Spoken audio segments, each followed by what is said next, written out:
जय श्री कृष्णा, राधे राधे। हिंदू पंचांग के अनुसार भाद्रपद महीने के कृष्ण पक्ष की षष्ठी तिथि को हल छठ का पर्व मनाया जाता है। हल छठ का व्रत माताएं अपनी संतान की लंबी उम्र और उनके सुख सौभाग्य की कामना के लिए रखती हैं। माना जाता है कि इस व्रत को विधि विधान से करने पर संतान से जुड़ी बड़ी से बड़ी मुश्किलें दूर हो जाती हैं। कहीं कहीं इस व्रत को लल्हई छठ या फिर चंद्र छठ भी कहा जाता है। इस व्रत पर माताएं घर की दीवार पर छठ माता का चित्र बनाकर उनका श्रृंगार करके उनकी पूजा करती है। ऐसा माना जाता है कि जब बच्चा पैदा होता है तब से लेकर 6 माह तक छठी माता बच्चे की देखभाल करती है, उसे हंसाती है, उसका पूरा ध्यान रखती है। इसलिए बच्चे के जन्म के 6 दिन बाद छठी माता की पूजा भी की जाती है। हर छठ माता को बच्चों की रक्षा करने वाली माता भी कहा जाता है। इसलिए इस व्रत को माताएं बड़े ही उत्साह और निष्ठा के साथ मनाती हैं।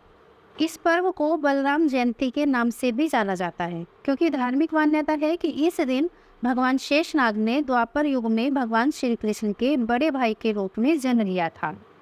कहा जाता है कि बलराम जी का मुख्य शस्त्र हल था, इसी के कारण इन्हें हलदर पुकारा जाने लगा और इन्हीं के नाम पर इस पर्व को हल छठ कहा जाता है। ऐसी मान्यता है कि इस दिन बलराम जी का जन्म हुआ था, तो इस दिन व्रत करने से भगवान हलदर उनके पुत्रों को लंबी आयु देकर सदा उनकी रक्षा करेंगे। इसी के साथ बलराम जयंती रहने की वजह से इस दिन हल की पूजा भी की जाती है और संतान के सुख और उनकी लंबी उम्र के लिए रखे जाने वाले इस व्रत में हल से जुता हुआ कोई भी अनाज या सब्जी नहीं खाई जाती। इस दिन व्रती महिलाएं केवल तालाब में उगे हुए फलों या फिर वृक्षों पर लगे हुए फलों का ही सेवन करती है। इसके साथ ही हल छठ के दिन इस व्रत में गाय के दूध या फिर गाय के दूध से बनी किसी भी चीज़ का सेवन नहीं किया जाता। केवल भैंस के दूध या फिर भैंस के दूध से बने घी का उपयोग करना ही शुभ माना जाता है। आइए अब जानते हैं कि हल छठ का यह पर्व कब मनाया जाएगा। हिंदू पंचांग के अनुसार भाद्रपद के कृष्ण पक्ष की षष्ठी तिथि की शुरुआत होगी 4 सितंबर 2023 दिन सोमवार को शाम के 4:40 पर और जिसका समापन होगा दूसरे दिन 5 सितंबर दिन मंगलवार को शाम के 3:40 पर। तो धार्मिक मान्यता के अनुसार उदया तिथि 5 सितंबर को लग रही है, इसलिए हल छठ का व्रत 5 सितंबर दिन मंगलवार को ही रखा जाएगा। और अब आप इस वीडियो में पहले हल छठ के व्रत पर सुने जाने वाली कथा सुनेंगे और फिर हल छठ के पूजा भी थी। बहुत समय पहले की बात है, एक गांव में एक ग्वालिन रहा करती थी जो स्वभाव से बहुत लालची थी। वो हर दिन गांव में दूध, दही और मक्खन बेचने जाया करती थी। वो ग्वालिन गर्भवती थी और उसके प्रसव का समय भी नज़दीक ही था। एक दिन जब वो गांव में दूध दही बेचने जा रही थी तो मार्ग में ही उसे प्रसव पीड़ा शुरू हो गई। उसने सोचा यदि मैं प्रसव के कारण दूध दही बेचने नहीं जाऊंगी तो यह सब व्यर्थ हो जाएगा, और यही सोचकर वह आगे बढ़ती रही।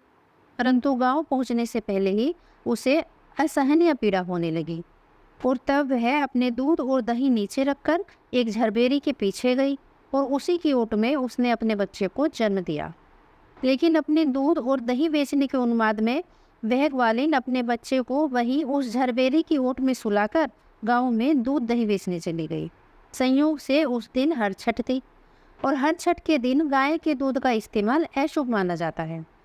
उस दिन केवल भैंस के दूध का इस्तेमाल ही शुभ माना जाता है। तो गांव वालों ने उससे पूछा कि यह दूध भैंस का है या गाय का? आज हल छठ है और आज हम सिर्फ भैंस के दूध से बनी चीज़ें ही उपयोग में लाएंगे। अब उस ग्वालिन ने मन ही मन सोचा कि यदि मैं इन्हें सच सच बता दूंगी कि यह दूध गाय और भैंस दोनों का मिश्रित है तो ये लोग आज मुझसे दूध नहीं खरीदेंगे। इससे मेरा सारा परिश्रम और दूध व्यर्थ हो जाएगा। और यह सोचकर उसने सब गांव वालों से झूठ बोल दिया कि यह दूध भैंस का ही है। सभी भोले भाले गांव वालों ने उसकी बात को सच मान लिया और उससे दूध खरीद लिया। उस ग्वालिन को इस बात का आभास भी नहीं हुआ कि उसने कितना बड़ा अपराध किया है। उसके इस पाप कर्म के कारण जिस झरबेरे की ओट में उसने अपने नवजात बच्चे को छोड़ा था, उसके पास के ही खेत में एक किसान हल चला रहा था। तभी अचानक उसके बैल बेकाबू होकर दौड़ पड़े और उनमें लगे हल का फल उस बच्चे के पेट में धंस गया और हल के घुसने से वह बालक वहीं मर गया। जब वह किसान दौड़कर वहां आया तो उस बच्चे को मरा देखकर उस किसान को बहुत दुख हुआ।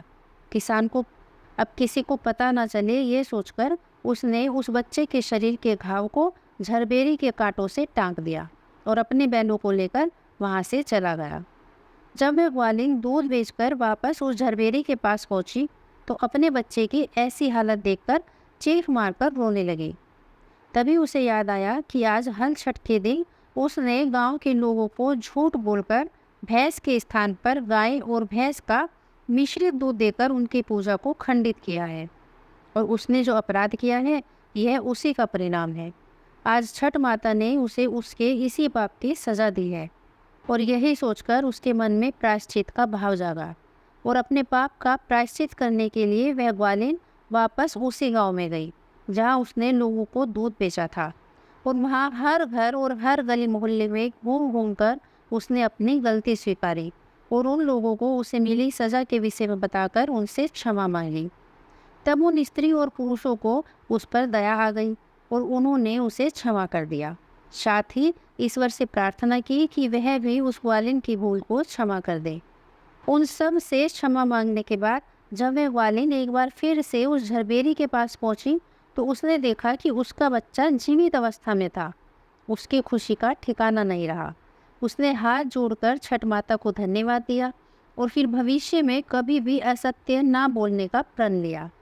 अपने स्वार्थ के लिए असत्य बोलना बहुत बड़ा पाप है। इसको ब्रह्म हत्या के समान माना गया है। इसलिए हमें कभी भी अपने स्वार्थ और दूसरों का हित करने के लिए झूठ नहीं बोलना चाहिए। तो इसीलिए स्त्रियां अपने संतान की लंबी उम्र और उनके स्वस्थ जीवन के लिए आज के दिन छठ माता का व्रत रखती हैं और उनकी पूजा करती हैं। अब सुनिए छठ पूजा की विधि। हर छठ वाले दिन सुबह सिर से स्नान करके साफ धुले हुए वस्त्र पहने, फिर पूजा के लिए गोबर लेकर आए और उससे जमीन लीप कर उससे एक तालाब की आकृति बनाएं। उसके बाद झरबेरी, अमलतास और पलाश की एक एक डाली को बांधकर एक हर छठ बनाएं और फिर झरबेरी, ताश और पलाश से बनाई गई इस हर छठ को गोबर से बने उस तालाब में गाड़ दें। उसके बाद इनका पूजन करें। पूजा में 7 प्रकार के अनाज चढ़ाने की परंपरा है। 7 अनाज में गेहूँ, जौ, चना, मूंग, मक्का, धान और अरहर ले लें। तालाब में गाड़ी हर छठ के पास आभूषण और हल्दी का रंगा हुआ कपड़ा रखें।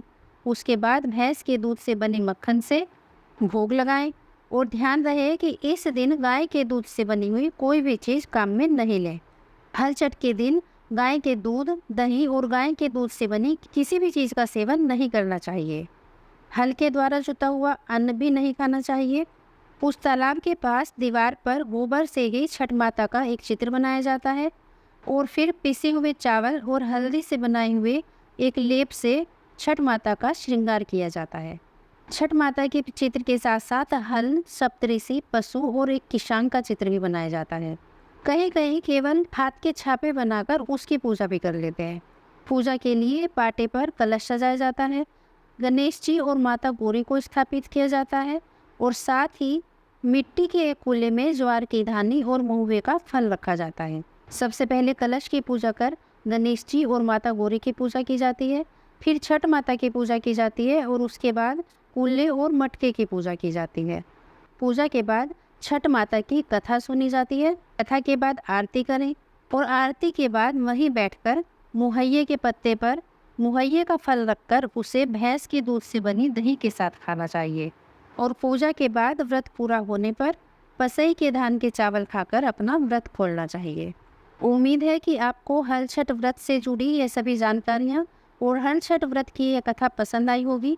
अगर पसंद आई हो तो कमेंट बॉक्स में एक बार जय श्री कृष्णा जरूर लिखिएगा। हरे कृष्णा, राधे राधे।